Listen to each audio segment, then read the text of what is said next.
21st of May of 2021.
A warm welcome to all of our friends, fans, community members, participants and viewers on many different platforms worldwide. Thank you for joining us and thank you for supporting my channel on Twitch and our online community. Always great to see you here, always great to receive your messages of support, some feedback and the overall interactivity across the board here through various games that we feature here every single day. So thank you for your messages. Certainly during the last few days I received quite a number and all of them were related to video gaming and epilepsy, and I'm very grateful to every one of you who was taking time first of all to write these messages and then present me with your own personal view of video games and how the activity is affecting your mental health or any other condition that you have. I had actually quite a few messages, so it will take me a few days to get through them, and I'll be collating a number of responses here, and then I'll begin to respond in full from Monday.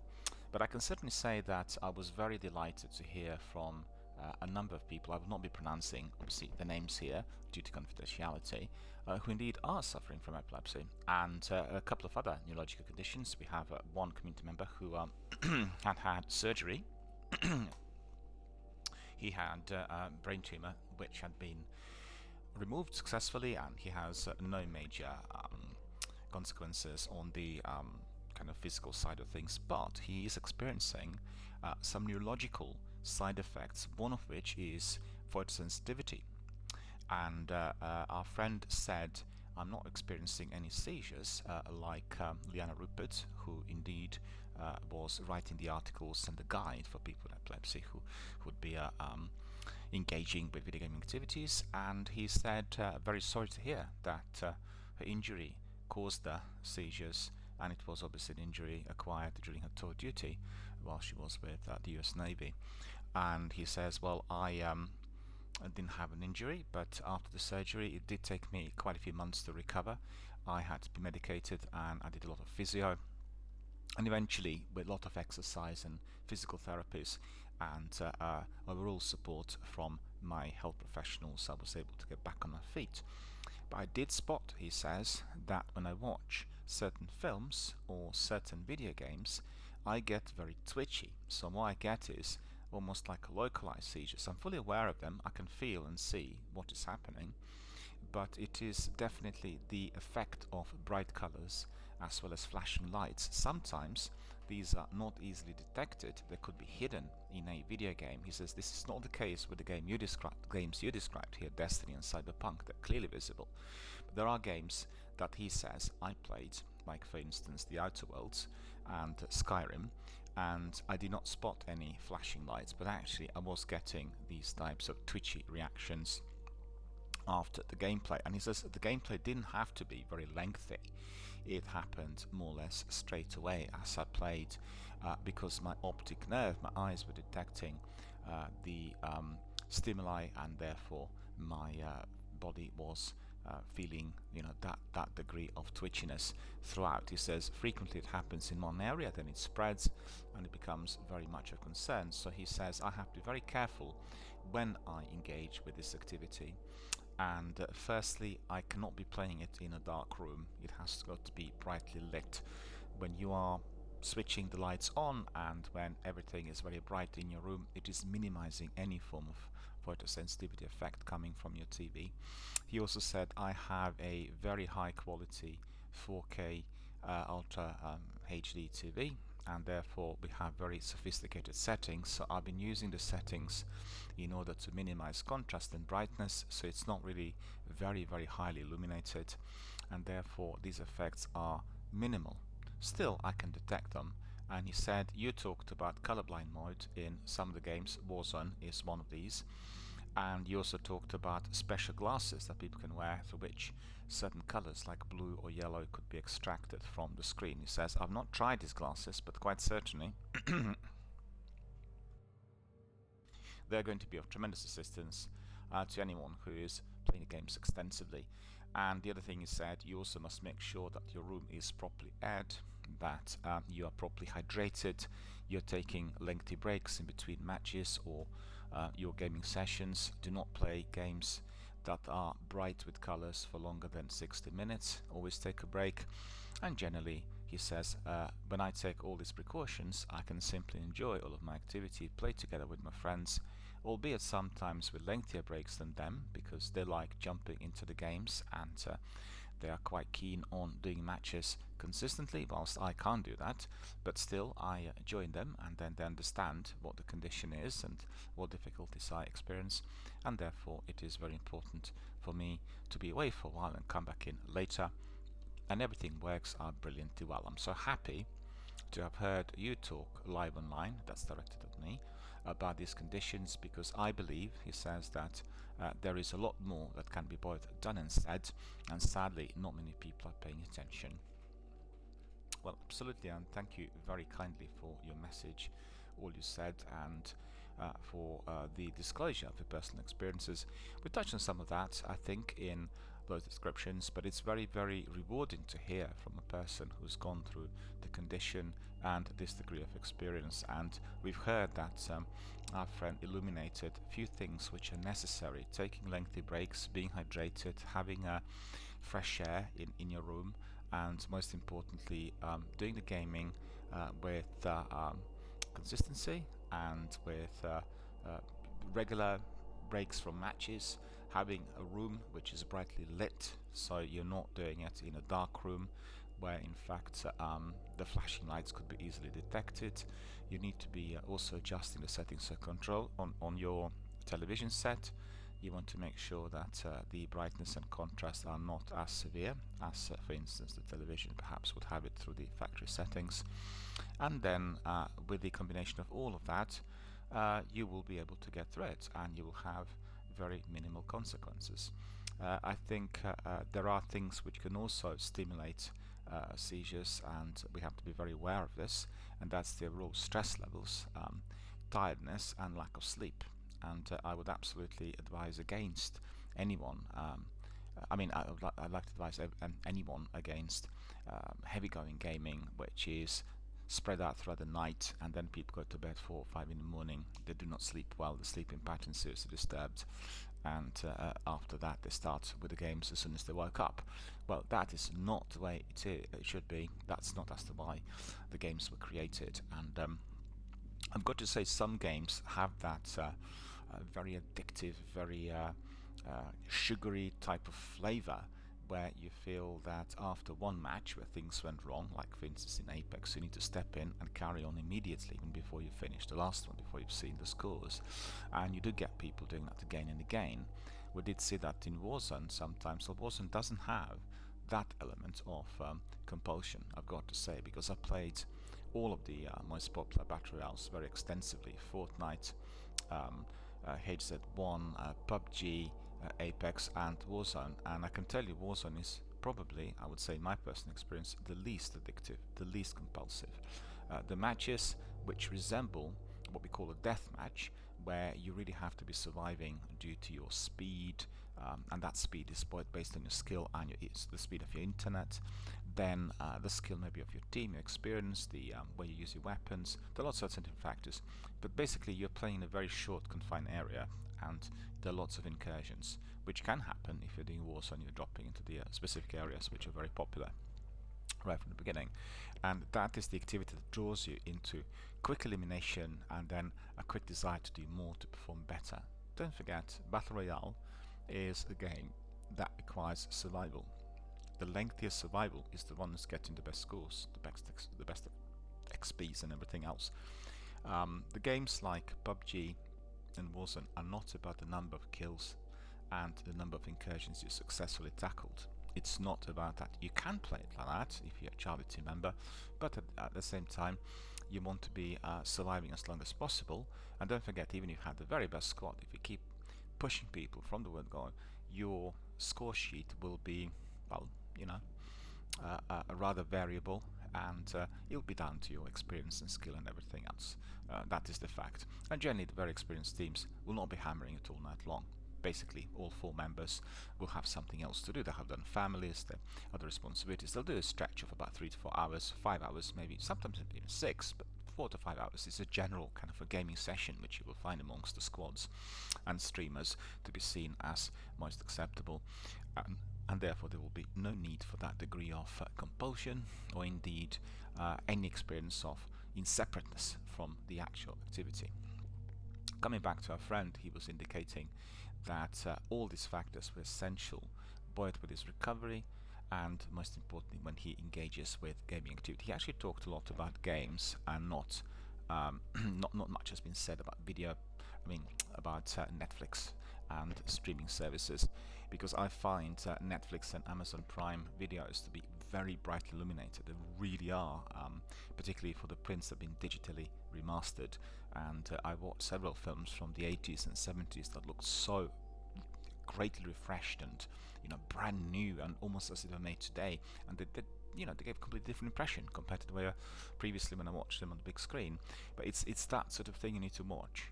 And I think our friend was just pointing out that even for somebody who does not have a full-blown epilepsy, but does have some photosensitivity as the result of surgery, he has to really pay attention to this. And I really think, considering my own personal experience of video gaming, I also can get quite twitchy if I was playing a game for a longer period of time in a room which was fairly dark. And if I have really bright lights on everywhere, I know that it will spoil the experience to a degree. Because the idea is that you're watching this 2D screen and you're becoming part of this world. But don't forget, it's not just about that, it's also about the type of game that you're enjoying. If you're playing games that are like puzzlers without any movement or major animation, and Hearthstone for instance is probably an example, and all the puzzles are played on Xbox and PC, they will not have the same effect. The effect is very pertinent with rapid action, movement of characters, like swift increase or decrease of your team, movement from one place to another, a lot of bright colors, flashing lights, explosions, etc., etc. I think Destiny 2 has a lot of that, and Liana Rupert was describing specific sections which she found to be potentially very troubling.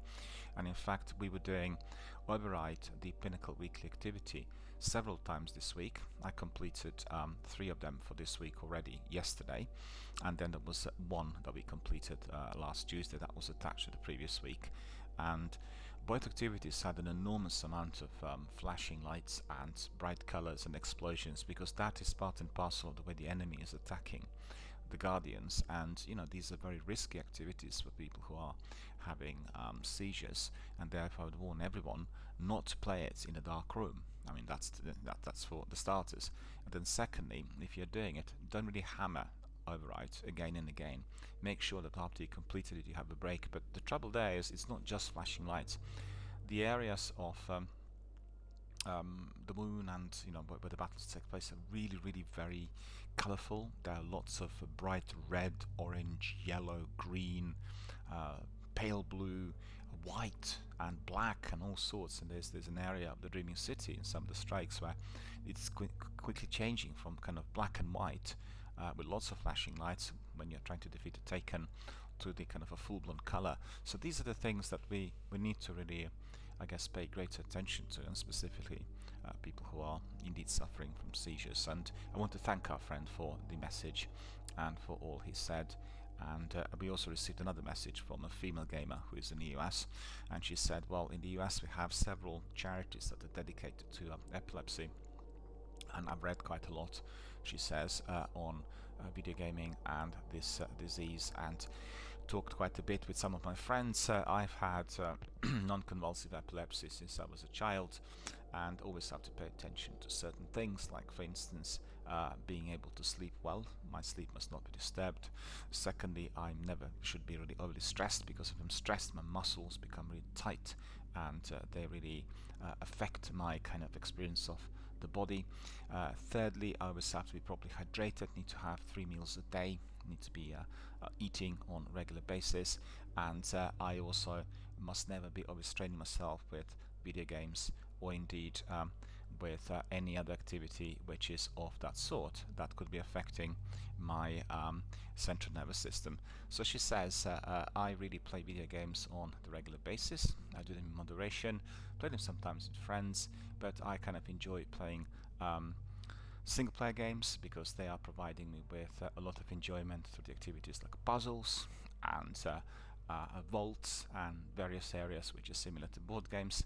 I liked the old Fables and Tales, and many of these are properly blending these two different types of activities. So we have an adventure game that will have indeed well embedded some puzzler, and therefore there's no running. The characters are not providing us with a lot of flashing lights or problems with frame rate, and therefore I can enjoy them quite well. She says, in my case, I don't have photosensitivity, and therefore I am not getting any major side effects, but I know if I wasn't careful that certainly I could be suffering from so-called petit mal seizures, and therefore I want to avoid that at all costs. So she says, I want to advise all of our friends worldwide to be moderate and modest when engaging with PvP, particularly with battle royale activities. Make sure that you're following the instructions as said in the guide written by Liana Rupert, and all that Miller was saying on his podcast, and you will be then able to game safely, you have plenty of fun, and also you'll be able to enjoy life. So I think I want to thank our friend for being so descriptive of her experiences, and it's great to see that although she has epilepsy, she doesn't suffer from photosensitivity, and therefore she doesn't find that generally the video game activity would be affecting her. But on the other hand, she did discover that if she was to be tired or hungry or stressed out or tense, then there would be a different story, and that would be something that everyone needs to keep in mind if indeed engaging with video gaming activity.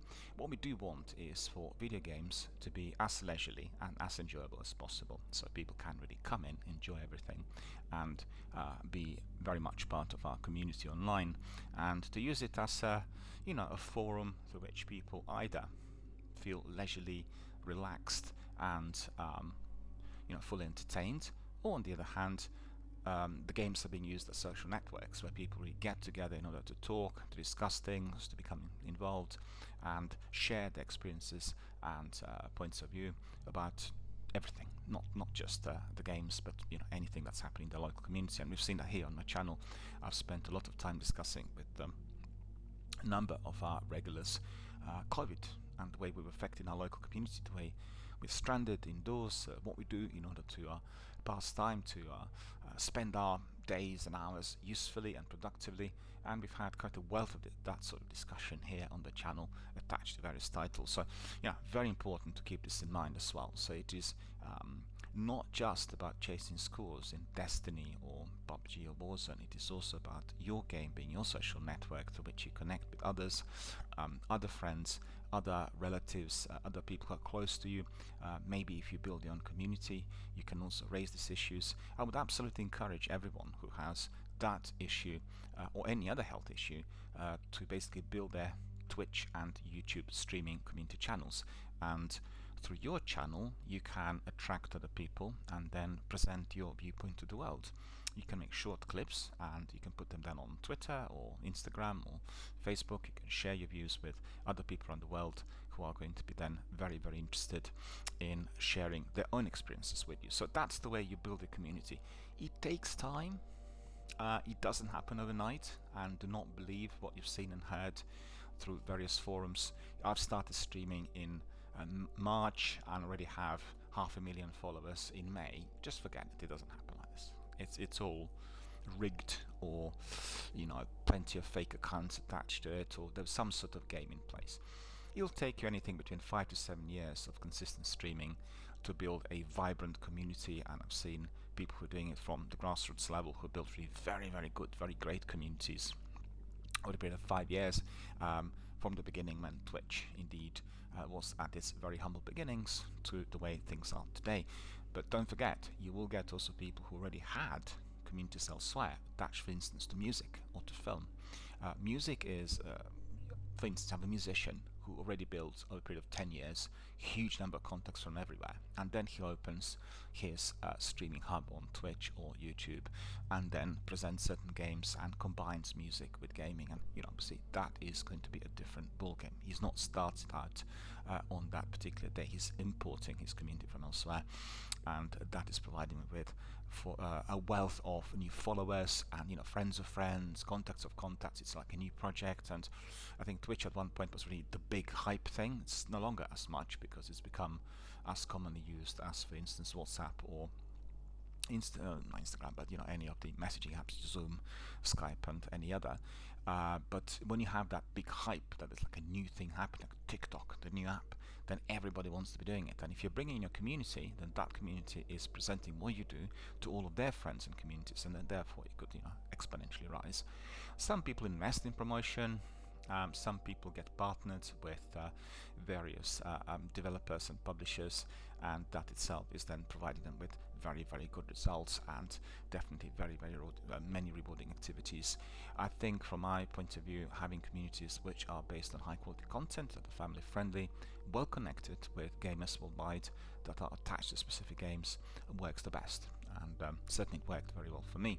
In fact, yesterday I was doing some admin in view of some of the requests that I received from our participants, and I was astonished because I've gone through the list of things that the moderators were doing, and all these things were happening for almost 3 years now, almost without, I won't say without me knowing, but without me monitoring it every single day. So it's an enormous amount of activity, and I was astonished to see that many people were indeed accessing the channel. And my channel is not partnered with any firm. I don't have any major sponsorships or anything else which indeed could be raising the profile within the industry. It's all done by myself, with my associates and people who support my team and effort, and we are growing, and that is happening slowly but surely. Some of the communities are growing exponentially, and I'm very, very happy with the results. I actually talked to Joel, who is our Warzone regular member, and he joined our community quite recently, I think within the last month, and he was asking me a few questions about the stream and what I can introduce, like for instance video and some music and all this, and I just explained that I can't really do any of this because of my internet connection. I need to have a top-notch, like the best possible fiber in order to be doing PvP properly, competitively, of course. Although maybe I would not even want to do it competitively for myself, but we could run a forum where we have some days, like for instance Mondays or Fridays or Friday nights, for instance, where you have the esports tournaments taking place, and we bring in some competitive guys, or we make a competitive team that's going to be tackling some of the ranked matches in PUBG or anything else. But none of that can take place for myself, and also for others if they're entering my game, if we are using this dreadfully poor quality internet we have here in UK, in my local area. So that's the first step. I mean, I need to be able to access it. I mean, we're a big town and we don't have it. We have cabinets with fiber and they're not offering us the infrastructure, so we can't have it. It's as simple as that. They don't want to do it for us, and I complained already for it's 5 years now, and nothing happened so far. So my idea was to build a community which is vibrant, accessible, dynamic, providing high quality content, and all of it being based on spoken word more than anything else.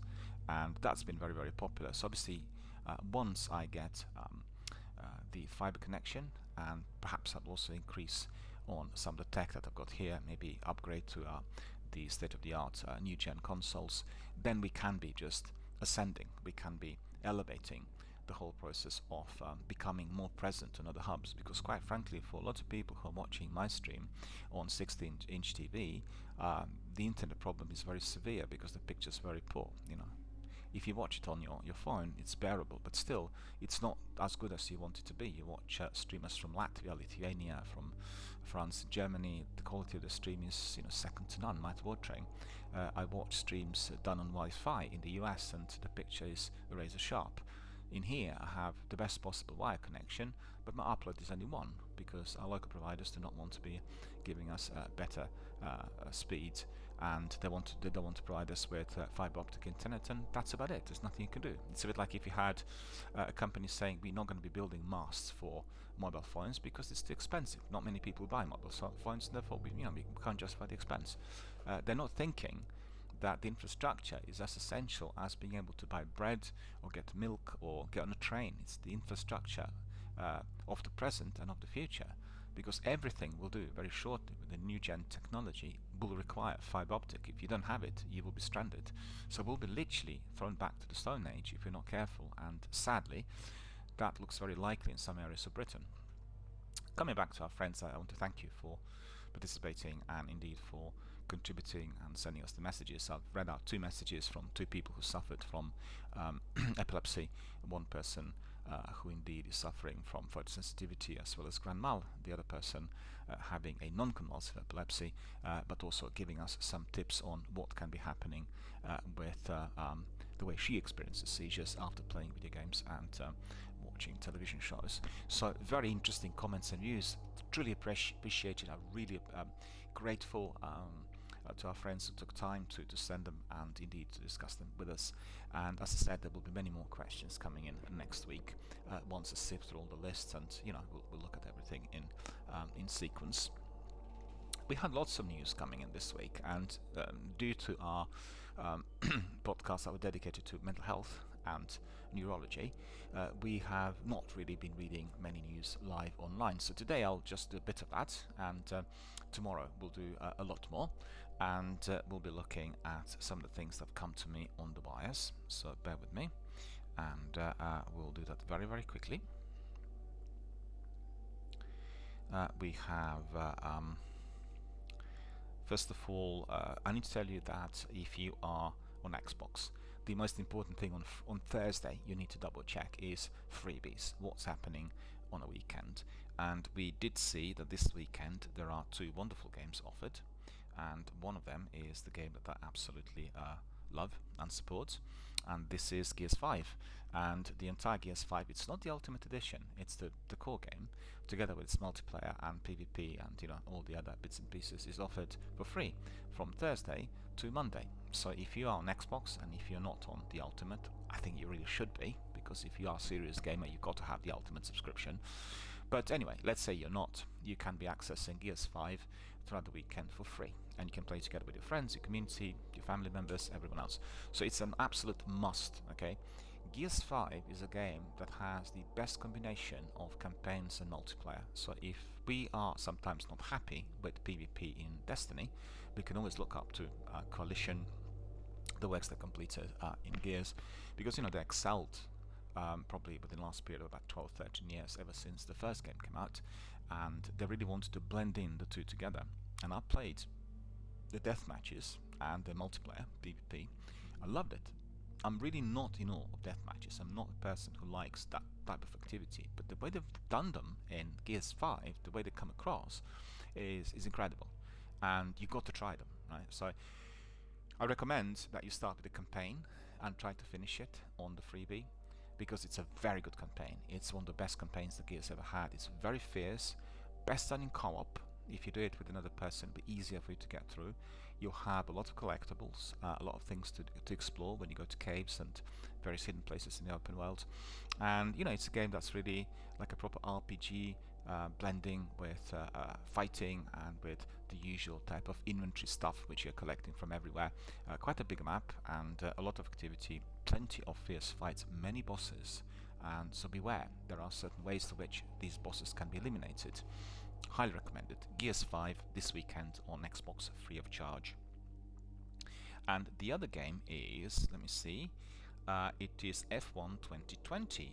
So basically from May 20th to 23rd, also free to play, and you can be doing the entire Formula 1 World Championship, creating your on Formula 1 team, challenge the official Formula 1 teams and drivers, etc, etc. So if you are a driver, if you are very keen on doing it, that is going to be definitely your bread and butter. Let me see, we have some interesting news coming in on Twitter. No, before I move to Twitter, I want to say we've had yet again quite a number of interesting titles added to Xbox Game Pass this week. Just in the last 3 days we had about 10, and the biggest one attracting a lot of interest is a game I've not played at all but I heard of, is Knockout City, and that's gone down the route of Xbox Game Pass Ultimate and EA Play. It comes actually through EA Play at the same time, and I've had some messages on Twitter saying that they love the game. They were downloading it yesterday. It's come in during the last 24 hours and people are obviously enjoying it. So I've not tried it, but considering the feedback and the members who were responding, it looks like a really good game. Highly recommended to everyone. We have Rain on Your Parade, which is also very, very good, and that's controller-free gaming. So that means you can be playing it on your Android if you are traveling or going to school, or if you're in a park, and you can just do it through touch controls. You have 2 Point Hospital and 50 plus other games now also with Xbox touch controls, and you can play them anywhere, wherever you are. And then also you have new Xbox Game Pass editions, Snow Runner, The Wild at Heart, and quite a few more. So we'll have a look what the other ones are. Let me just see.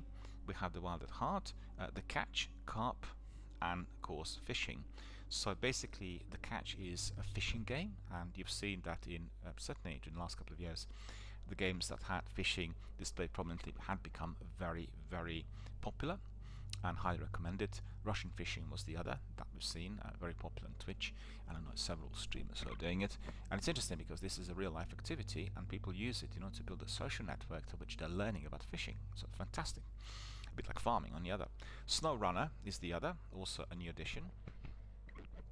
Then we have Red Dead Online. That's joined forces last week, and I purchased it recently on Xbox, on Microsoft Store, and not played it yet, I have to say. Maybe Spurs and me can get together because Spurs bought it and it's cross-platform, so we can just crack on with Red Dead Online. Actually, is it cross-platform or not? I need to double check. And you can just have a look at what the game's like. We played Red Dead Redemption 2, the core game, the game that is offered on discs, and you can purchase it also digitally, with campaigns and fantastic activities there with loads of different characters, and telling us a lot about the history of the US, the history as known and seen by Rockstar.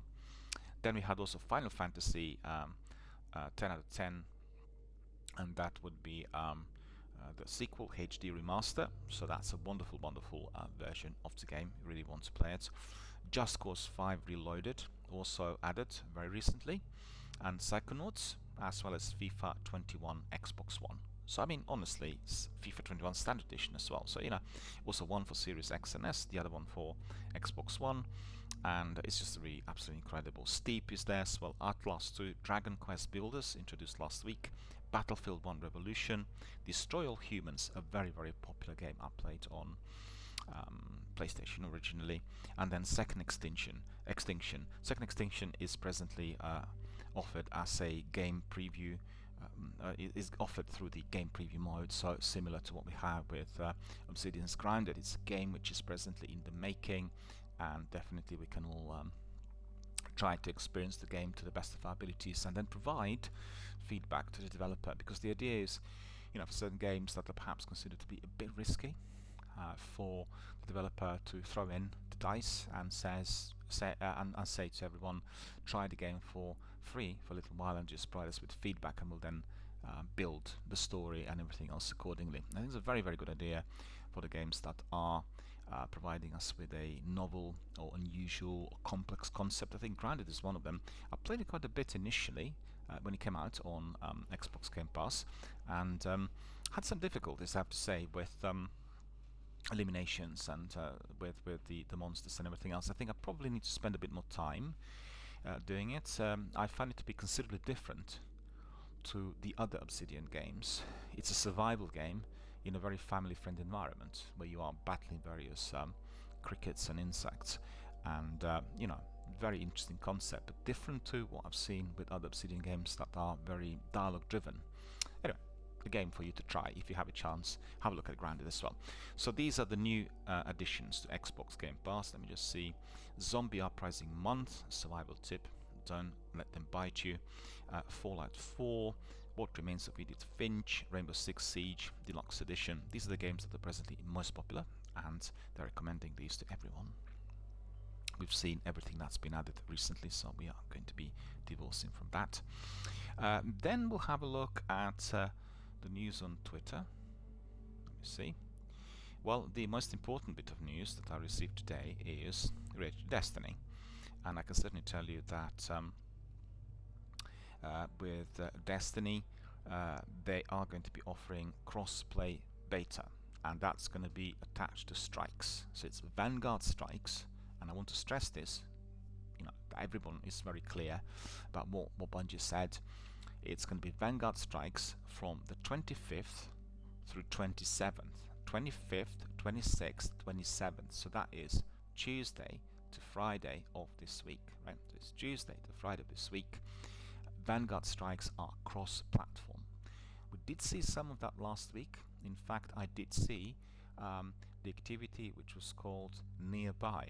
Okay, so Nearby were people on different platforms who were popping in then to join forces with you if you wanted to invite them.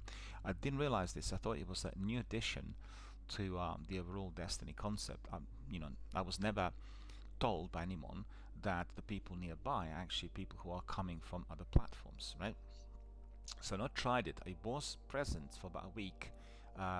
After, well, probably about 5 days, similar sort of thing. It was Tuesday to Friday. So I think, although they said this was like a glitch causing it, I'm not 100% sure, because they're offering the same thing but in beta format next week within the same period. So maybe it was an experiment. Anyway, we'll try everything on Tuesday, and this is after the reset, I think. Correct me if I'm mistaken. So 6 o'clock p.m. Probably 6 o'clock p.m. Tuesday to 6 o'clock p.m. Friday, or maybe Thursday. We'll see. And it's a bit difficult for us in Britain because it means that the whole day is gone by the time, you know, the reset takes place, and therefore we'll have. I don't play these games at night, basically, so you know it'd be a short period for myself. Anyway, coming back to it, so I invited Sakapupu and Spurs, our regulars from both Destiny and Warzone, to join us on this day, so we can try experiment with the strikes and see whether cross-platform is going to work as good as expected, or indeed there are to be any issues, and then we'll forward the feedback to the developer Bungie. They've asked everyone to provide feedback, so if you head to my Twitter, there's a posting right at the top telling you all about it, and we will be rewarded. We'll get a special banner and emblem and a few other bits and pieces that will tell us that indeed we have been participating in this beta test of crossplay, and maybe in view of its success we are going to be also accessing these services earlier than anticipated in November. I'm certainly hoping for this, because if everything went well, obviously, if there were problems, then you know they'll take time to resolve them. But actually, I really want cross-platform to take place as soon as possible, because our community, which has been incredibly vibrant, attached to Destiny 1, had really fizzled away, and I'm not getting that many people for Destiny 1 streams anymore. Many people departed from the game. To be fair, the game has been around for now more than 8 years, and it doesn't have any expansions or any extra content. So after you've been grinding pinnacle weapon quests, and you did many nightfalls and raids and everything else a million times, you will migrate elsewhere. A lot of people have gone to Destiny 2. Destiny 2 is massive, and it's being streamed and played by very many people, so I don't get any positive traffic as much, and hoping that with the cross-platform access, the first thing that'll happen, everyone who was on PlayStation and obviously had Destiny streams on PlayStation for more than 2 years will then migrate to come to the same forum. We'll do it together. I'll be on Xbox, they'll be on PlayStation, and we'll be able to join forces. And Sakabupu will be able to join us on his PC, as well as Captain Jack and various other people in the US. And therefore the activity will be very, very vibrant and enjoyable. And I'm quite certain everyone from that community that's attached to one platform, we want to join forces through our channel, because this has been a beacon of hope for Destiny World, certainly for a few years, and attached to Destiny 1, which at that time was already seen as a game departing to oblivion, and therefore I've been very pleased and happy and encouraged to have been in contact with so many people. In fact, yesterday when I looked at the contacts, this is phenomenal, and you know, the moderators will provide me with some details on who participated, and sometimes the streams are incredibly busy. I mean, I couldn't believe that sometimes have up to 1,000 people passing through the channel within a 5-hour stream, and not many people would be talking to us, but you know, they popped in from time to time, had a look, sometimes left some comments, and it was just absolutely incredible. And you know, it's all grassroots level. There's no any external form of support. They're not coming from Bungie or anybody else providing algorithms to draft the number of participants. And when we are discussing this, I want to just illuminate you. We have various trackers, and I use Restream in order to have my stream done to different platforms at the same time. It's an algorithm that basically picks up the signal from Twitch and then, you know, place it to different platforms. So sometimes the stats I get, which you see clearly visible on the screen, are completely incorrect, because quite frankly, if you're streaming on Xbox, the stats on your screen will be related to Xbox participants, right? So you have people coming on PC, they never register, and sometimes if you're looking at the chat, you are getting some information, beg your pardon, you're getting some information on your Twitch chat, which may be on your PC or Android, and you're not getting any of that through your Xbox or PlayStation text. Well, Xbox doesn't have actually the chat display live on screen, whilst PlayStation does, and there are some discrepancies. So I never really spent enough time looking at the stats. I just look at what Twitch gives me, but I receive that from a moderator, so it's really quite an astonishing number, and which just tells me that a lot of people don't communicate. You know, it's just a tiny minority. You have a few thousand people coming in, and you have maybe less than 5%, less than 3% actually leaving messages and talking to you. It's similar to what you have in real life. In fact, it's an astonishing discovery. And you know, I thought, well, most people who are watching a stream will want to say hello, because you come in like you're coming to a pub, or you come to somebody's house and you want to say hello to everyone who's there. But that is not the case. The vast majority of participants, as it stands today on the channel, are basically watching the activity. That they're not saying anything or contributing with either text or audio. So coming back to this, Gaming Dialogue, that's my channel, recommends Bungie, and they will be hosting a crossplay beta for Destiny from May the 25th to May the 27th, and that's going to be just attached to the strikes. Just make the mistake, you want to do raids, you're not going to be able to do that. It's going to be strikes alone. So we've heard that House of Ashes is coming our way, advertised on PlayStation, and that is a new game that is developed by the makers of Until Dawn, and there will be our first gameplay reveal on May the 27th. So watch this space for more. Also hit my Twitter for the trailers and developer diaries.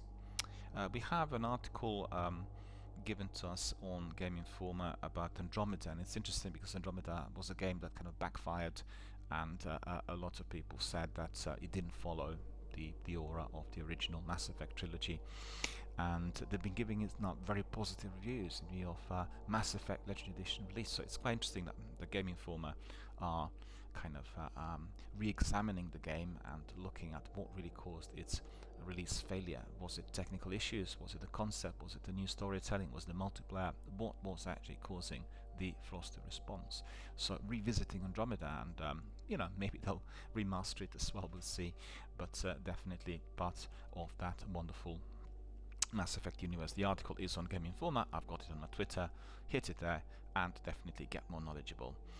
We have a very good selection of trailers and screenshots from Crobrail, and it is about the Riftbreaker, and we've heard that the game is going to be available day one on Xbox Game Pass for Xbox consoles and Windows PC in fall of 2021. So that's fantastic. We're getting it as Xbox Game Pass exclusive, and we can access it then on all platforms which are Xbox related.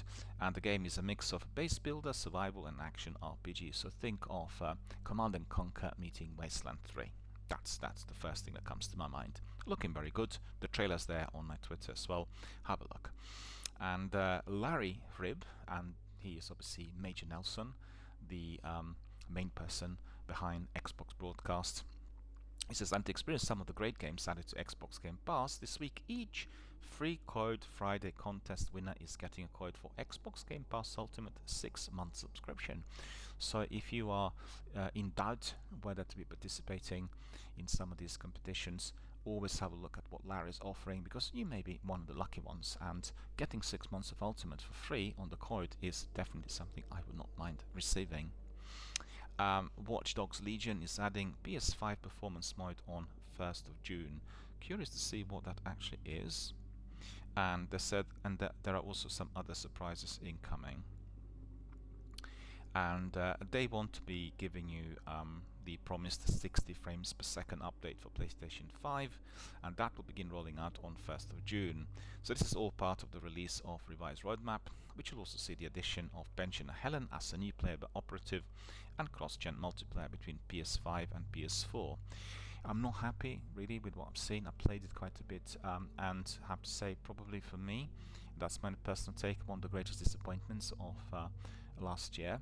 I was really very curious and very interested in the game, considering it takes place in London and you know, my home city, and most importantly, I was excited about being able to create any operator from you know, any punter I would have met as I was walking the streets of London, and that wasn't the case. They advertised as such, as you can check the data of every participant, but you can't bring them into your faction at any moment, you know, whenever you feel like it, and that itself is of concern. Also, the graphics I didn't particularly like. Too much emphasis on the use of spider bots, and on one hand this is enjoyable, it becomes quite repetitive as you carry on, and on the other hand you have what I experienced as a serious fracture between the campaign and the overall activity. It didn't seem to be blending in as well as it should, and reminded me of the early Destiny days, in fact, where you have Ghost telling you certain things and you doing activities, but didn't feel like activities were, I mean, theoretically they were story driven, but you didn't really understand the story, didn't know what on earth was going on in there.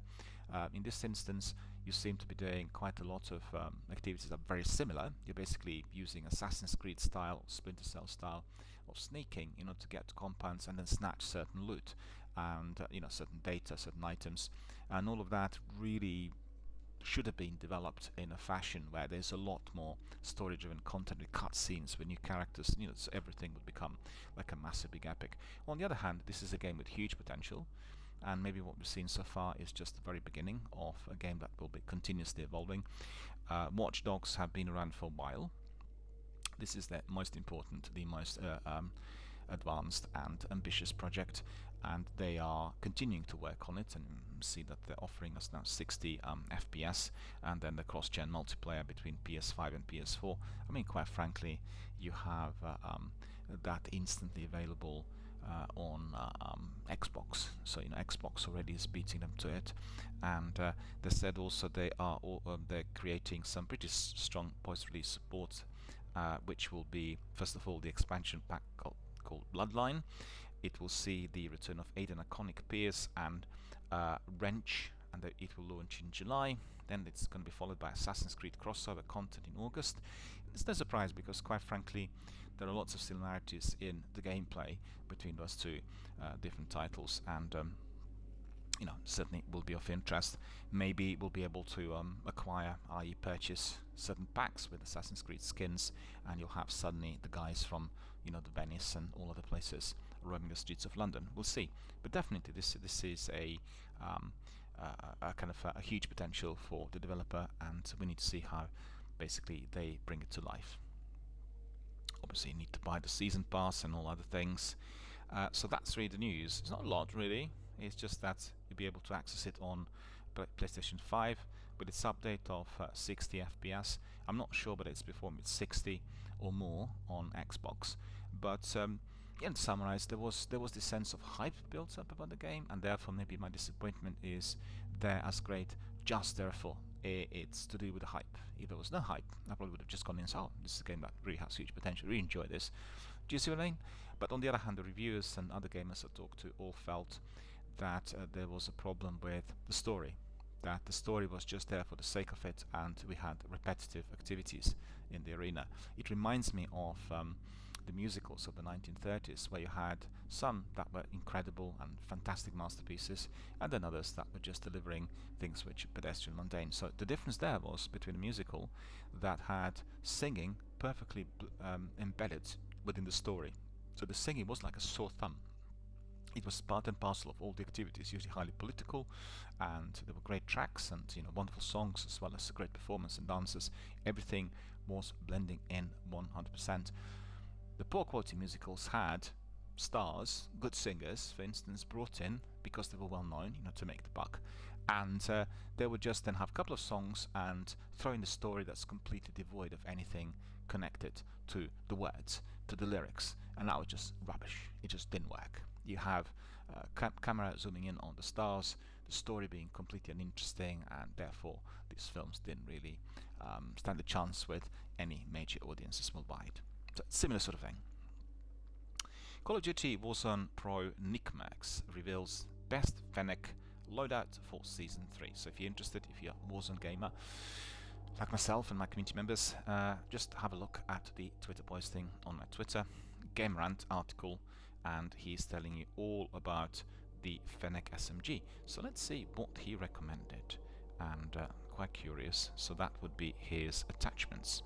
You'll be familiar with the weaponry in Warzone, highly customizable, loads of different attachments. Very important that when you are having a particular weapon considered to be your favorite in the loadout, you get the attachments sorted, because that weapon becomes a lot more mighty.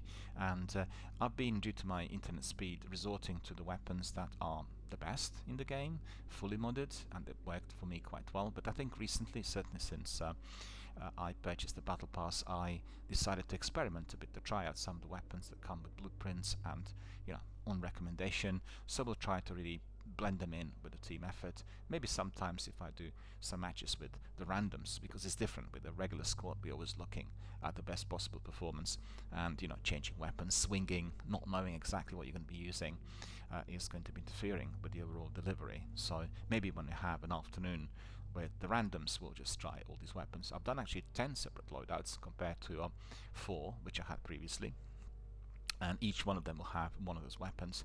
So this weapon is not really in any of my loadouts, but in due course I may pick it up and indeed try it. So let me just see very quickly. So it is our Fennec SMG, and they recommended several mods there. Barrel is ZLR 18-inch deadfall, underbarrel is Merc foregrip, stock is FTAC C6 Carbine Pro, ammunition 40 round drum magazine, and rear grip is stippled grip tape. Very important for some of the weapons to have a rear grip because of the recoil, so you need to think whether you are going to be putting it in. A lot of people resort to lasers, but in Warzone lasers are a non-starter. They will give you some degree of precision with some weapons, but they will always give you away. And don't forget, this is a game where you need to be invisible. You need to be a ghost, ghost with your perks fully enabled, as well as being invisible from the position where you are. And we had 2 games last week with Spurs and Joel, and both of them were wearing ghillie, and they were hiding in a bush, and you had the opponents walking over them. They literally walked, they jumped on their back, and they didn't see them. They were so invisible. And in both instances, our team ended the second. Sadly, it was just 2 of them left. I should say 1 per game, and the rest of the team, all 3 of us, were already dead. Had we been there as a 2 or 3 piece, then obviously we could have had a greater chance of winning. So these are the packs: barrel ZLR 18-inch deadfall, underbarrel Merc foregrip, stock FTAC C6 Carbine Pro, and then ammunition 40 round drum magazine, and rear grip is stippled grip tape. Okay, so that's what we have here related to Fennec. Insomnia Games are basically coming in with lots of wonderful additions in the game, which is called Ratchet & Clank on PS5, and we have Masters of the Multiverse, collect all trophies, fully stacked, purchase all weapons, unbearably awesome, find all craggier bears. So really good for anyone who is a completionist. I know our friend Mike from the US is always looking to complete and reach this platinum level on every one of his PlayStation games. He says this is the main motivating factor. So Mike, if you're listening, this is going to be absolutely up your alley, and just have a look at all that Insomnia Games set. Alright my friends, so that's all about the news, and we'll have a bit more on something which is incredibly important. And you've seen that we already talked a bit about health, and our podcast will have a will give a greater prominence to a variety of different health related issues, which indeed could be connected to video gaming world, and indeed could be perhaps given a greater platform through which gamers and other participants worldwide will become more aware of the issues that people with disabilities or certain health conditions do have, and the way they're interfering with their everyday life, as well as how they affect their video gaming online. So today we'll be looking at what Microsoft is doing at the moment. So let me just have a look very quickly. We have an article which is called Mind Games, How Gaming Can Play a Positive Role in Mental Health. And we've seen from Liana Rupert interviews with some of the leading people in Microsoft that they're spending a lot of time on what they believe are very serious, very important political issues, not just in ES but worldwide, and they really are relating to gender equality. They are relating to people with certain kinds of health problems, inclusive of mental health, and equality issues overall, you know, between different classes, races, people with different type of social status, people who come from different parts of the world, and they're investing a lot in the full development of all of those departments. So that's absolutely wonderful. I applaud Microsoft for doing this, and it just goes to show, I mean, they really are providing an example to the world that you do not have to have enterprises which are fully state-run. You can have private companies that are becoming like the state institutions, having, you know, different types of committees and bodies that are looking at specific issues and then delivering services which are going to be making the world a better place, and that's wonderful. I applaud everyone at Microsoft, and Phil Spencer in particular, since he's been at the very top, the captain of the ship. Microsoft had changed direction completely, and they become one of the most prestigious, most loyal, and definitely most loved communities, corporations I should say, as far as the video gaming is concerned. They've given us so much during the last 7 to 8 years. I mean, I've been with Xbox and Microsoft right from the start, and the change is just most remarkable. You know, from being a company that was looking at how to make quick dollar on some of the products through the sales of the products worldwide, that was focused on, you know, the sales of operating systems like Windows through some of the IBM computers, and you name it, all sorts. It's a different story today. I mean, today we have streaming services, and we have a very low subscription for the ultimate. You get the internet multiplayer access free of charge. You get 400 games there on instant access on that subscription. You can download all of them to your PC. You can watch them and play them on your Android or your iPhone. Absolutely astonishing, and the list is just growing. So one of those things is their department that deals with inclusivity, and we'll just have a look at the article now before we end and talk a bit about Mind Games, how gaming can play a positive role in mental health. So we have an article by Deborah Back, and that has been indeed released through News on Microsoft. She says, as a child, John Kieswetter played video games with his younger sister and 2 cousins who lived nearby as often as he could. Kieswetter kept playing into the adulthood, became even more passionate about gaming, and he enjoyed playing with friends and meeting new friends through gaming. Gaming was a community, and gamers were his people. Kieswetter is now an Xbox ambassador who loves helping other gamers. When Kieswetter's sister died unexpectedly almost a decade ago from complications following a surgery, gaming provided a refuge from his overwhelming grief and sadness. When he felt up to it, Kieswetter would play games. Sometimes he'd talk with his gamer friends about what he was going through. Many of them reached out to offer support. We've had the same situation here on the channel with one of our participants quite recently, and we made sure that our regiment and our group of participants attached to Warzone were always there for that person. Incidentally, a number of other participants suffered losses in their life recently, some due to COVID, some due to other factors, and we as the community were there for our participants, not just to be talking live online through my Twitch broadcast, but we could also hook up elsewhere through WhatsApp, through Zoom, through Skype, all other platforms, or directly through Discord and PlayStation and Xbox apps, and we were there to support this issue. So you could see what Gisweta is talking about here in the article is something we already fully developed here on the channel, and I absolutely encourage everyone to be following that route. Be careful with who you engage with, because there are channels that are not family friendly, channels that are non-all-inclusive, but after being with a channel, after you've been with the community for a little while, you know exactly what's going on, and that will give you a very, very good picture on whether you want to engage. And certainly with the channels like mine, and there are many of those out there on Twitch and YouTube, you will be receiving that degree of support. He says, gaming gets your mind off things for a little while, and that really helps. Says Gisweta, who is now living in Ontario, Canada. Gaming has had a huge impact on me as far as my mental health is concerned. The friends I made over the years are so incredibly supportive, and I consider them family. They've been there for me, and I'm there for them.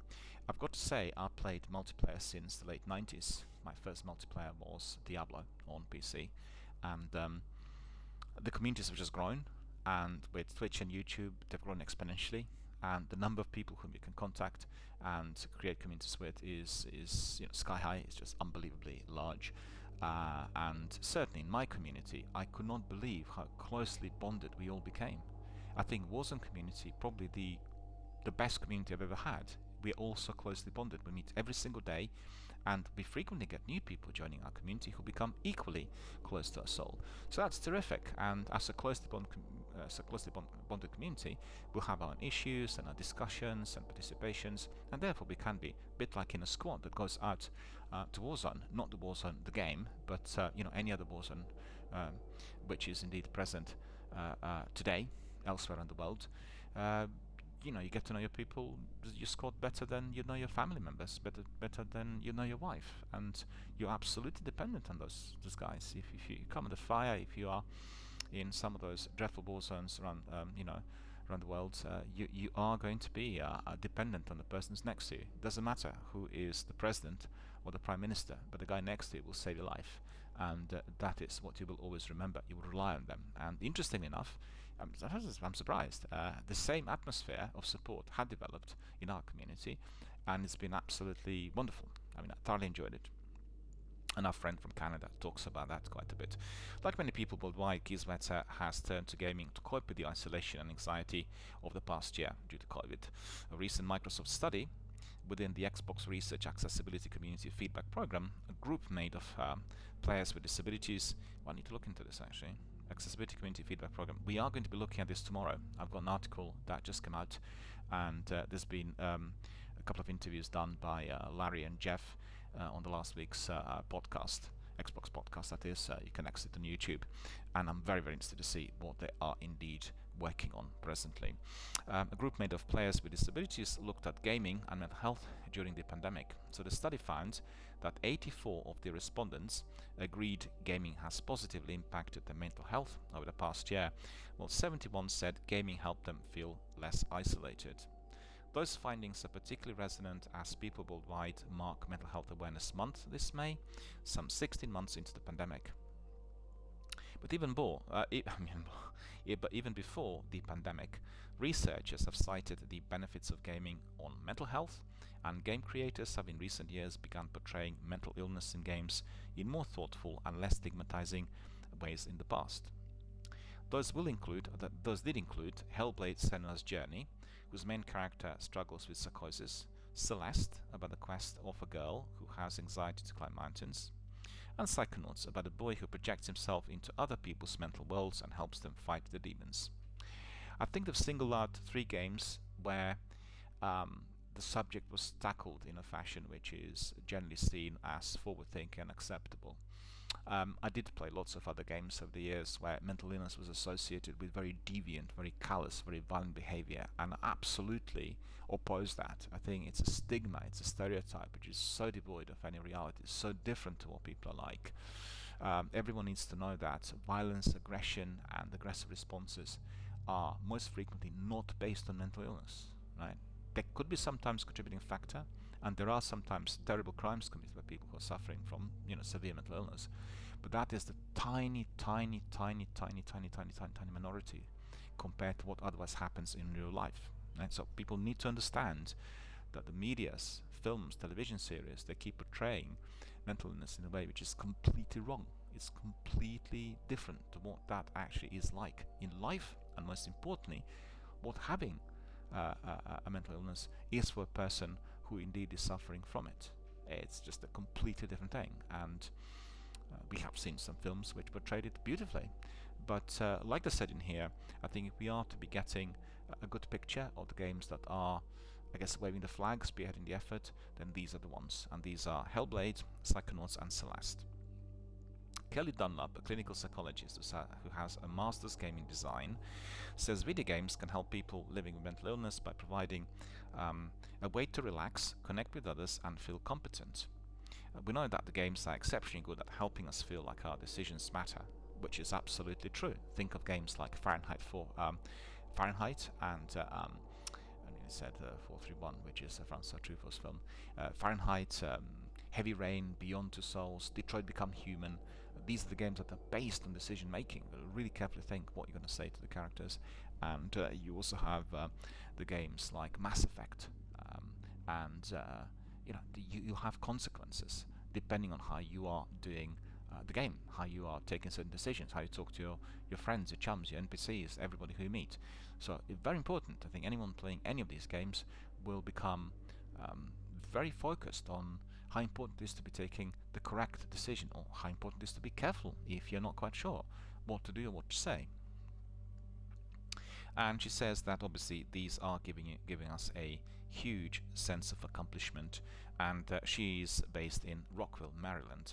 These are things that are crucial to mental well-being in general, but they're not things that we get a lot of in our daily activities, because need to take certain decisions is prominent with certain jobs, but I think an ordinary person will not need to take major decisions every minute of the day. But in a game, you'll be forced to do that frequently because it's a game, right? So the decisions you take will affect the outcome of the game, and therefore you will learn a lot about the whole process.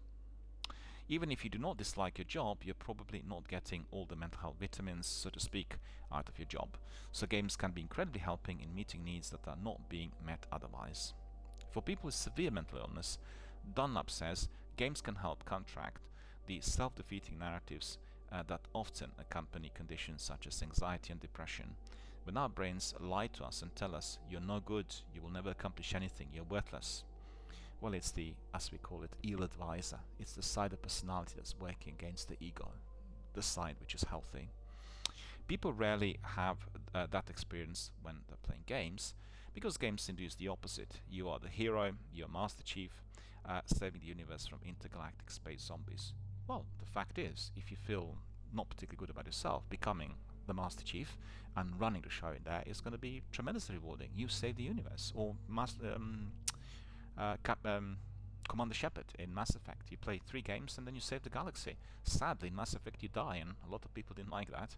So hopefully they'll change that in due course. She says you can do the thing, and there is constant feedback about what you're doing good and how you're progressing. Dunlap uses video games in her clinical practice and co-facilitates a therapeutic Dungeons & Dragons group that uses the popular role-playing game to teach a range of skills such as communicating and problem-solving. Role-playing has a long tradition in psychotherapy, she says, and can be incredibly powerful for people who have anxiety. Absolutely. It is very much part and parcel of some of the therapeutic groups that even I was running a little while back, and it's a specific technique where you are embracing another character. It's like a in a type of a drama, if you play, and you have to be taking certain decisions according to how this character is, and then you are to be discussing the way you felt yourself towards the decisions taken by this other character, i.e. the other self.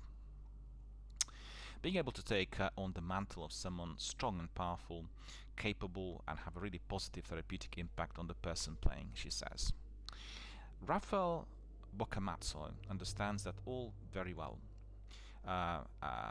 He became fascinated at an early age with video games which offered a predictable framework and made sense to him in a way that social interactions with his peers often didn't. Through gaming, he felt a sense of empowerment and capability that could be elusive in real life.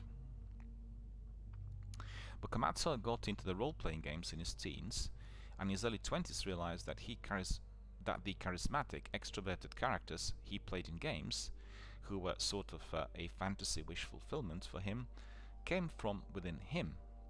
If he could play that person in a game, he reasoned he could be that person in real life.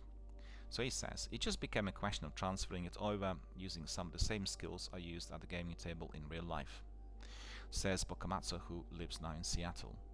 In a way, learning from video games ended up giving me a social script that I could carry forward in my day-to-day life. I'd just like to raise one point in here. It depends on what game you play. I think if you want to be doing that with GTA 5, you're not going to be succeeding because of the obvious, the content. It's specific games. It's the games that will be tailored to kind of a family-friendly environment and with a decision taking that is acceptable. And I mean, I guess, like he said, for him it worked in his favor. We're looking at the negative side. If somebody is looking up to gangster games and the behavior of some of the hoodlums, then it's going to be the other way. But that's not the desired effect. We want games to be enhancing our capacity to socialize, to take decisions, to be more cognitively aware, and generally to become really much nicer, much more socially acceptable types of individuals, and people who really want to live their lives by example to make this world a better place. And Bokamatsu was diagnosed with autism at 35, so he must have had a form of high-functioning autism, which was known as Asperger's syndrome, i.e. autistic spectrum disorder. And you know, it's unusual for people to diagnose so late, but I think today, with the new diagnostic tools and the new understanding which we had developed in the last 10 to 15 years, this is made possible. So that was probably the major answer for the gentleman that told him as to why he felt so socially isolated and so socially awkward for that many years, for 35 years of his life. And he went on to become a doctor of clinical psychology and an expert on the use of tabletop role-playing games in clinical and educational settings. It's extraordinary. Dr. B, as he is known, is now the clinical director of Take This, a non-profit based in Kirkland, Washington, that is focusing on combating stigma and increasing support for mental health in the gaming community. Dunlap is the organization's community manager. So I really want to look into this. I'm very curious because these are people who are indeed doing something very similar to myself, and I've not been aware of Take This and Rafael Bokamatsu up to this very moment as I'm reading this article. So this is terrific. It's, you know, it's a learning for me as well as for everyone else. In 2019, Bokamatsu helped create a Dungeons & Dragons adventure in which players enter the subconscious mind of a young woman to battle the monsters of anxiety and depression plaguing her.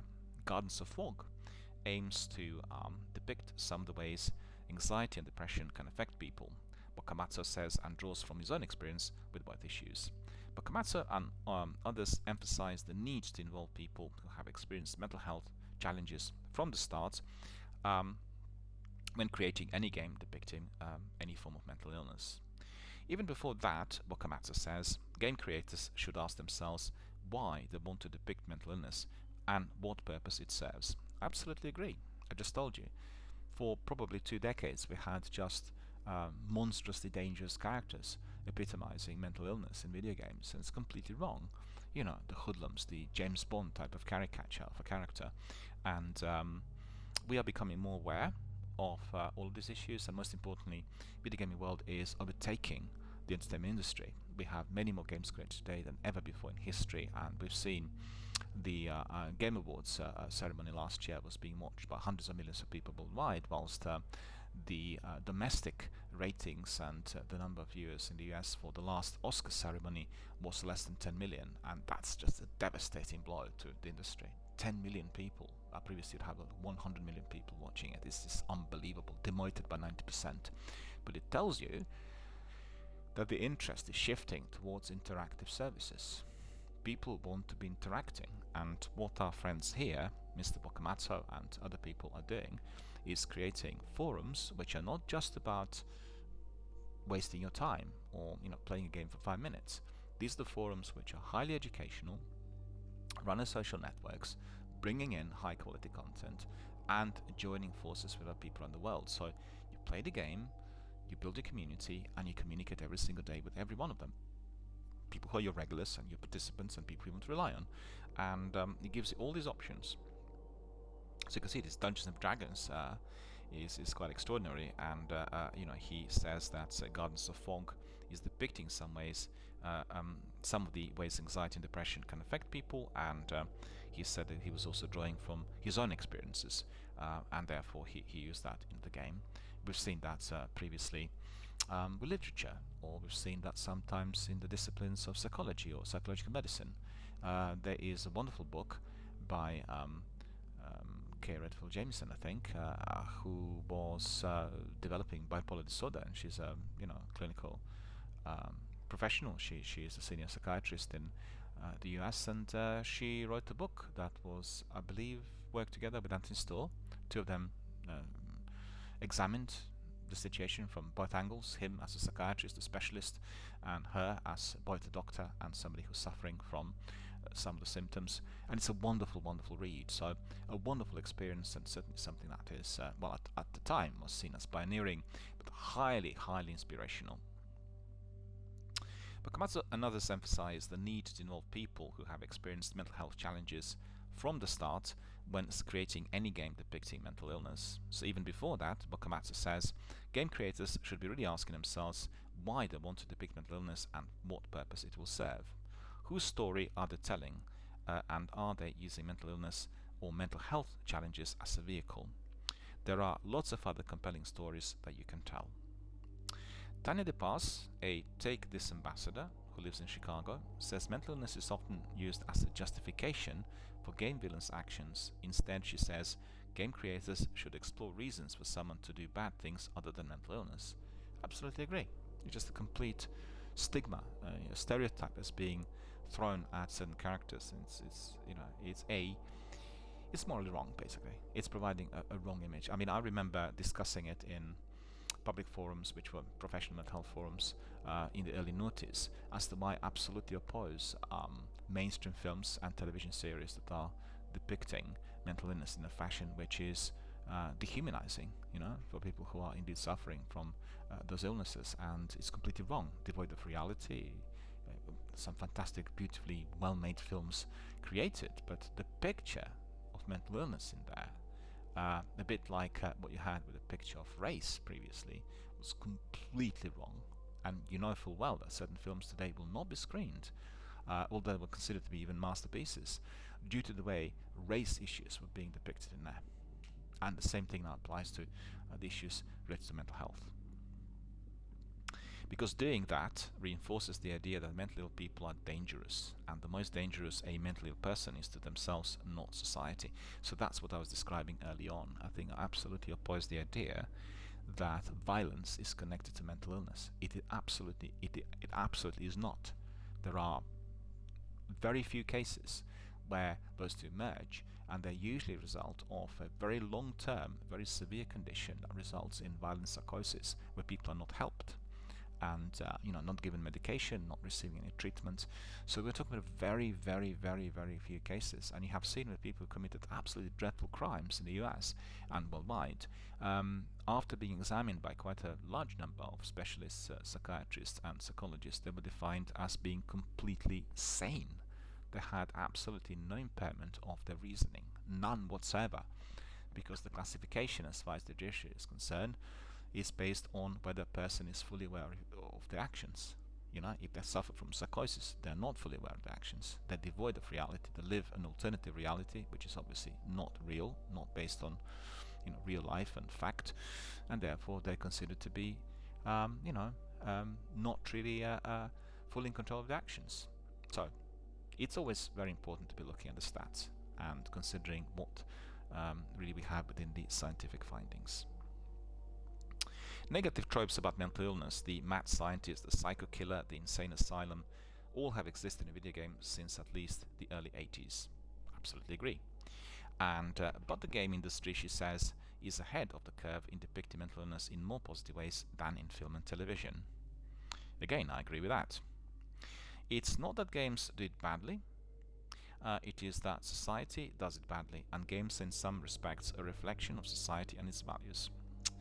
I'm not 100% sure. I think that this may be the case in some countries, but if you have an industry as well developed as in the US, it doesn't really connect with all these society values. I would disagree with this quite strongly. I think game makers, they will be looking at certain trends, the way certain things are perceived. So for instance, in a game you'll have a lot of people using WhatsApp and looking at mobile phones and picking up Instagrams and that sort of thing. But to say that it is always reflecting where people are is not correct, because we have seen that in our communities we did say we did experience many individuals who were caring and kind and understanding towards those who are in need. So, communities are as they are, and they vary from town to town, from village to village, from country to country. We're all very different, and it's a bit unhelpful to be putting it all under the same common denominator, saying film and television reflect the way people are. No, they do not. They will represent certain trends. They will not reflect the way people are, particularly if you're looking at films made in so-called the Dream Factory, which is the Hollywood film machinery. So, I disagree with that. Nearly half of Americans are projected to have a diagnosis of mental illness in their lifetime. Well, that's also incorrect. That is a predicament which is based on populist belief. There will be many people suffering from different types of psychological disturbances, but mental illness is something else. It's not a psychological disturbance, it's an illness. And it needs to be clearly understood and categorized as such. And they say 75% of households having at least one person who plays video games. Dunlop says game developers need to consider that the audiences will invariably include people who have mental illness. And to be honest with you, I personally had tested this with a group of people who I worked with a little while back on Xbox and PlayStation, and people with very severe mental illness, illnesses like bipolar disorder, manic depressive illness, different forms of schizophrenia, some people with a bit more of a severe autism, but not the autism that causes complete social isolation or lack of communication. And we played games together, and it was wonderful to see how, for instance, a person who is otherwise experiencing lots of difficulties in their day-to-day activities, being very preoccupied with the mental state, or what we call psychosis, the interferences, auditory and any other, they would be completely engaged with activity, and they would become fully part of that world and have a wonderful experience live online. It was incredible. And also we tested the way people with severe psychosis and people who are having sometimes really quite violent voices or interferences, how they would be reacting to, let's say, horror films or films where there's a lot of crime on display. It's a very, very interesting experience, and it's very different. It's significantly different to the way it's portrayed in media. That's all I can say about it. And certainly the vast majority of things which are being escalated through various sensationalist approaches and stories which you get in tabloids and sometimes even in the mainstream press is absolutely dreadful, because it's portraying the situation in a way which is completely unreal and will bring benefits to no one. And it's primarily based on sensationalism, creating something which is not real in order to draw attention for people in the old days to buy newspapers, today to be accessing hubs online, providing clicks and likes in order to justify the expense and justify the investment coming from the shareholders, etc., etc. But we need to be also socially aware. We need to take responsibility for our communities and people who are living in our towns, cities and villages, and we can't be just spreading information that is detrimental to the well-being, or indeed which is damaging to understanding of what that's like. So, and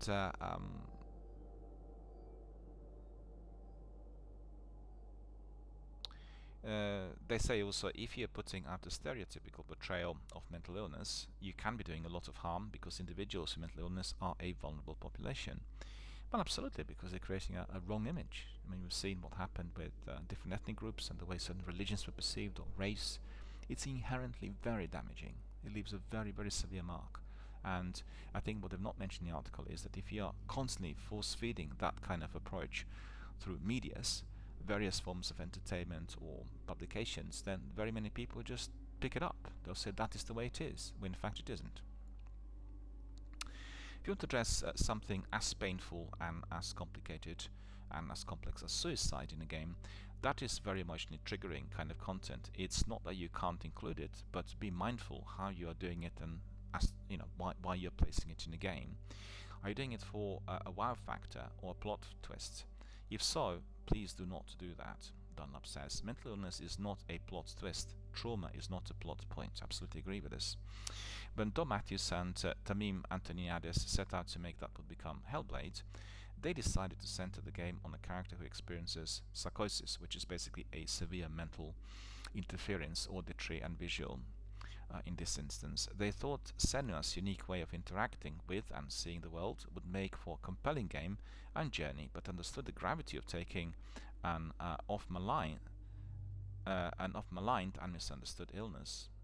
We knew that we had to do our research, we had to do it right, says Matthews, the studio head for Ninja Theory, which is in Cambridge, nearby me, England-based video game studio that is part of Xbox Game Studios. We had to do it justice and tell a story that would be truthful to someone who actually is experiencing psychosis.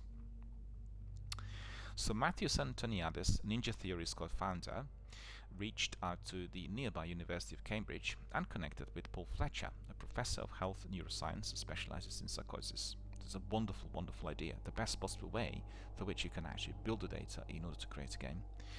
Fletcher did a presentation about psychosis to the project's development team, then connected them with people who had experienced psychosis. Matthews and his team would meet the group, listen to the experiences, and then try to replicate those through audio and visual content. Then they'd go back and show the group what they developed and ask for the feedback. That input informed how the voices Senua hears and depicted in a game, instead of just adding voices. And it's a very, very frightening game, so I have to warn you, if you are interested after listening to my podcast and indeed reading the article, be careful, because this is a game that is very close to real life in the way these experiences actually occur. And as you've seen, they worked with Dr. Fletcher in order to make it as real as possible. So it is not just a game that's going to be providing you with an entertainment experience, it is placing you in that mindset. You're entering the mind of a person suffering from psychosis, and also the special effects and the overall immersive experience of Hellblade is second to none. I've not seen any other game that indeed portrayed it with such vivid aspects of reality, and if you're watching it, and listening to it on high quality headsets, beware. It is very frightening. And that input informed how the voices Senua hears are depicted in the game. So instead of just adding voices, the team used special audio, a way of recording sound that uses two microphones to create a 3D effect, and also to reflect how people with psychosis actually hear voices externally and from various directions. Well, certainly this is something that did require a very, very extensive research. I did exactly the same, but not for the purpose of video gaming, but for the purpose of mental health research. And it's very interesting to define where these voices are actually coming from, because they're coming from within. A person can hear them, but they're very real. People hear these things as if they're happening near them, and they're not quite sure where the character who's talking actually is. So it's very important to get a clear picture of what that's like if you are trying to portray that in a video game, or indeed in any blockbuster film. That was one of the things that the group really loved, Matthew says. I felt so genuine. It felt so genuine to them. Similarly, the development team learned through those conversations that though the experience of psychosis can be very difficult, it can also have moments of positivity and warmth, Matthew says. That reality is reflected in the moments when Senua steps into a sunlight-soaked scene, bathing in radiance and color. One woman in the group told Matthews the scene was her favorite part of the game because it showed the sheer beauty that can come with psychosis. Well, that's correct, because quite frankly, psychotic experiences do not have to be always violent, tormenting, and unpleasant. Right? So it also needs to be clarified, because we get from medias, it's always something absolutely ghastly and terrible, which in many cases it is. We call it a living nightmare that one cannot break from. This is obviously the other type of experience associated with the disorder, and it's beautifully captured within this game. If we didn't have this collaboration, we would have never learned those things. We would have known very little about the way all of that works, Matthew says. Hellblade won multiple awards, including one from the Royal College of Psychiatrists, and was broadly heralded by critics, but it was the messages that poured in from the fans compiled in a touching video. That meant the most to Matthews. Their road to Senya's journey made them feel seen and understood, less alone, and the game gave voice to what they felt but struggled to express. I played Hellblade. I'm not completed the game. I played it for quite a while and played it on a different setup. So after reading the article, I'm going to put Hellblade on the very top of my list, and that's the next game I'm going to be playing as I complete the Outer Worlds. Because I have a fantastic 16-inch setup now with high quality sound and everything. I really want to explore every avenue of this discussion that was raised by the above people, Professor Fletcher and everyone else, and Mr. Matthews. And I want to see the way I'm going to be experiencing it, and I write a thesis on it, connect with the people I discovered here in the article and talk to them openly, live online, about all these experiences and issues. We achieve success from whichever perspective you look at, and that is great, Matthew says, but by far the most fulfilling of the successes is meeting those people and reading comments from people about how the game impacted them. Tim Schafer didn't set out to make a game about mental health when he created Psychonauts, released in 2004, but the game focused on the inner struggles of the characters and conveyed a hopeful message about healing. When he began working on Psychonauts 2, to be released later this year, we've seen some trailers and developer diaries already, Schafer took a more intentional approach to the issues the game's characters were grappling with, from anxiety to addiction. During the development process, Schafer and his team at Double Fine Productions, which is part of Xbox Game Studios, would play the game together, then sit and talk about it. Team members would share experiences from their own lives, offer thoughts on how to represent those issues most authentically. Schafer also consulted with mental health experts, including Bokamatsu. That input led to the inclusion of content warning for the game and some language changes. Schafer believes games depicting mental health issues can be helpful, provided those portrayals are sensitive and informed by experience. Showing someone positively healing and dealing with some of these problems, it's not an instant fix or anything, but I feel like just showing that can be a positive step for everyone. Absolutely agree. I think gaming is a proxy for facing troubles in your own life. It's like entering a fantasy world, and what's brilliant about it is, contrary to what you would get with a book, where you cannot be affecting the plot, in the game you become an active participant and you can be molding the plot accordingly. Particularly in the games like Quantic Dream games, Detroit Become Human and Mass Effect or BioWare's, you are affecting the plot, you are the participant, and you can replay the game several times and you can actually define what the future is going to be like. It's fantastic. There's no any other way to which you can experience that. You can't experience that in real life, but in the game you can. So really glad that Tim Schafer picked up on this, and who else would that be but Tim Schafer? Connected with his interviews and thoughts for many years. Absolutely wonderful person and a terrific developer and somebody so knowledgeable. And if you have a chance, then definitely hit up some of the interviews which are on Xbox Podcast and elsewhere on the internet. Highly recommend some of his thoughts and views, and love his games. Tim, I love your games. Psychonauts, 10 out of 10.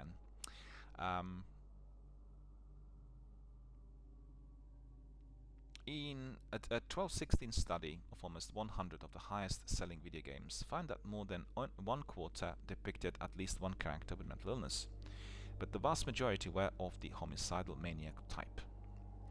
Dunlap says that's changing with the games like Hellblade and others such as Adventures with Anxiety and Stardew Valley. I've not played Stardew Valley, it's been on Game Pass for a while, portraying mental illness with more empathy and understanding. There's a lot of innovative stuff coming out of indie game studios, she says. I'm very excited about this transition. Game creators have only recently started to more explicitly address mental health issues and challenges in video games. Tara Folker, one of the Xbox Accessibility Program Managers, says that while game developers are attuned to thinking about accessibility in gaming for people with physical disabilities, there's a lot less awareness about players with mental health issues. Well, that's true, but I wouldn't say that there's a lot less awareness.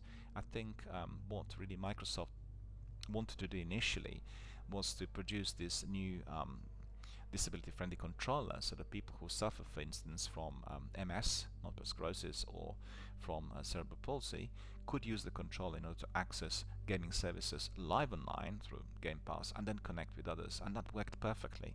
It's a very, very serious problem, you know, when somebody is so restricted, and we've seen with several participants who have serious physical disabilities that the controller and the way through which they access games through Xbox platform has been absolutely remarkable, inclusive of children who suffer from leukemia or tumors and cancers, and they donated quite a great number of Xbox consoles to several hospitals in the US, and there have been reports on Xbox News and Xbox Wire on some of these activities, and I'd just like to counsel everyone to read all of them. They're absolutely heartbreaking, because you realize that with somebody inventing the controller, somebody donating these Xbox consoles, those children who are in the dire need of care, and the children who sadly face very, very serious health issues, can then connect with everybody else worldwide and make new friends and be just like everyone else. And I can't put into words how important an experience that is. It's absolutely priceless. It's fundamental for everyone, everywhere, and so absolutely, truly deeply rewarding and deeply noble. So absolutely applaud everyone who was involved in the activity. Every single person donated, the Xbox, Microsoft for providing the consoles, and most importantly for the inventors working for the studios for delivering this fantastic product, which is their disability-friendly controller that's revolutionized so many lives worldwide.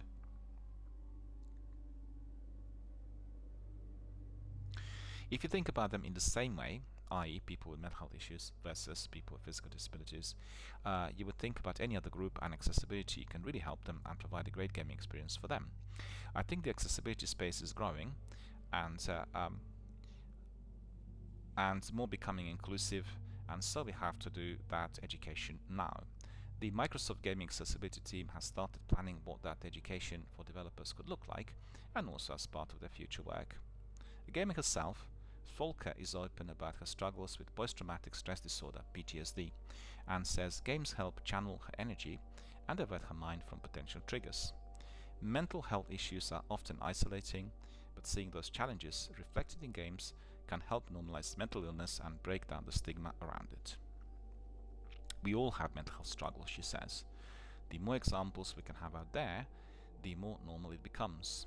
The more we can help normalize mental health struggles, the more comfortable people will be talking about them and seeking care. I absolutely agree with the young lady. There has been always a certain degree of taboo attached to mental illness or mental disability, and huge amount of prejudice, which is present in all countries around the world with various degrees. And by talking openly about it, as we've seen in recent decades, talking about other political issues and health issues is bringing a much greater awareness to everyone, so people are first of all not afraid. Being afraid is a very, very terrifying, bad type of experience if it's attached to something like mental illness, because fearing something will trigger off other unreasonable, emotional, non-rational responses to the occurrence of mental illness. And therefore, if you have that within a family, one family member becoming seriously ill and then others fearing it and being full of prejudice, will bring a huge amount of difficulty for everyone concerned, the whole family, and most importantly for the person suffering from that illness. So it's very important you become open, you talk about it, you share, and as we've seen in the article, being able to engage with video games and with the forums online that are providing safe space and time for these issues to be discussed, combined with a more user-friendly depiction of mental illness and disability within the field of video gaming, we are progressing forward. We are going ahead. And I have to say, I've not read the article before today. I spotted it 2 days ago, and I was very interested in what I sort of saw after reading it today. after discussing it here with you live online, I became a lot more knowledgeable. I have several contacts in here, people who worked on these projects, and I will be in contact with them. I will contact them and say that my channel in here is providing the same sort of forum. We've had huge benefits for everyone involved, and we want to really kind of hook up. We want to find a new direction. Maybe we can do some podcasts together. Maybe we can talk about it live online, and basically try to make everyone else a bit more knowledgeable on these topics, which are connecting video gaming with people with disabilities, people who are suffering from major health issues, people who are sadly suffering from mental illness, and any other major disadvantage. It could be homelessness, could be a sudden sense of bereavement or loss, could be financial problems, could be major problems to do with work or the way things are in this COVID-infected era that we're living in. So let's just make sure that we become a bit more friendly, that our hearts open towards those who are in the need, and that we make this world a better place to be for us all. Well, that was all for today. I talked a bit about what appears to be the topic coming from Microsoft: mind games, how gaming can play a positive role in mental health. Yet again, I can just ask you to send me messages and feedback if you liked what we talked about, and if you really want to analyze the article, you can find it on my Twitter. Indeed, if you want to read it from Microsoft, just go to the news, which is news.microsoft.com, hit right in there on the search mind games, how gaming can play on mind games, video and mental health, and you will get to the news straight away. It's one of the top articles this week. So hopefully you became illuminated with some of the thoughts. Hopefully you are going to be also stimulated to engage with some of our activities, to participate as an active online community video gaming member. And let's just get that brainstorm going. Let's just get some ideas flowing our way, or anywhere really within our community, to find what other directions we could pursue in order to make these issues a bit more prominent, maybe with some online gaming activity, maybe being attached to charities, maybe doing something else. So keep them coming, send them to myself or anyone else in our community, raise the issues, and we'll talk about them live online. So thank you for watching my podcast, and thank you for being our dedicated community members. Truly appreciate your time and indeed your messages and feedback. And we are now concluding the podcast for today, and we'll crack on with some activities in Destiny and Warzone. So stay with us, a lot more is to follow, and tomorrow we'll talk about the program that Microsoft have at present that is based on global accessibility. There is a Global Accessibility Awareness Day this week, which is I believe on the May the 20th, and therefore yesterday, day before yesterday, and we will be looking at everything that Microsoft is presently developing in order to help all of our community participants. So thank you for this, thank you for watching. I shall see you all a bit later.